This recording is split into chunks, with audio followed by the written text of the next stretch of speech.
ప్రభువైన యేసుక్రీస్తు నామములో అందరికీ వందనాలు. ఈరోజు దేవుని వాక్యము ఎబ్రీయులకు రాసిన పత్రిక 12వ అధ్యాయం 15-16 వచనాలు. మీలో ఎవడైనను దేవుని కృపను పొందకుండా తప్పిపోనేమో అనియు, చేదైన వేరు ఏదైనను మొలిచి కలవరపరచుట వలన అనేకులు అపవిత్రులైపోదురేమో అనియు, ఒక పూట కూటి కొరకు తన జ్యేష్ఠత్వపు హక్కును అమ్మివేసిన ఏసావు వంటి భ్రష్టుడైనను వ్యభిచారైనను ఉండనేమో అనియు జాగ్రత్తగా చూసుకొనుడి. ఈ వాక్యాల్లో రచయిత విశ్వాసులకు ఆత్మీయ జాగ్రత్తలు తెలియజేస్తూ దేవుని కృపను కోల్పోకుండా పాపానికి దూరంగా ఉండాలని హెచ్చరికిస్తున్నాడు. దేవుడు మనకు కృపనిచ్చాడు, కానీ మనం నిర్లక్ష్యము అవిశ్వాసం ద్వారా పాపం వల్ల ఆ కృప నుండి దూరం అవ్వకూడదు.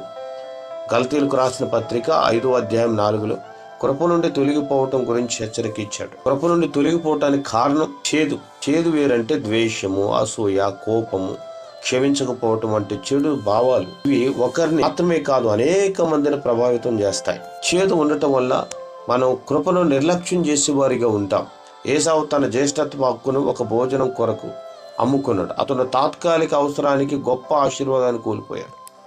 కారణం, తన జీవితంలో చేదుంది. విశ్వాసులు దేవుని కృపలో నిలిచి హృదయంలో చేదు భావాలను పెంచుకోకుండా ఏసావులాగా ఆత్మీయ ఆశీర్వాదాలను తేలికగా తీసుకోకుండా జాగ్రత్తగా ఉండాలి. ఒక మనిషి దగ్గర చాలా విలువైన వజ్రం ఉంది, కానీ అతను దాని విలువ తెలియక చిన్న భోజనం కోసం దాన్ని అమ్మేశాడు.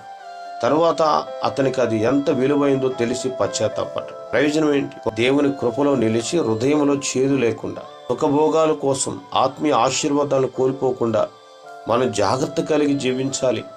ప్రేమ నమ్మకం కలిగిన తండ్రి వందనాలు. కృపను నిర్లక్ష్యం చేయక మరి విశేషముగా జాగ్రత్త కలిగి నడుచుకున్నటకు సహాయం చేసి మహిమ తెచ్చుకోమని యేసుక్రీస్తు నామములో అడుగుచున్నాం తండ్రి. ఆమేన్.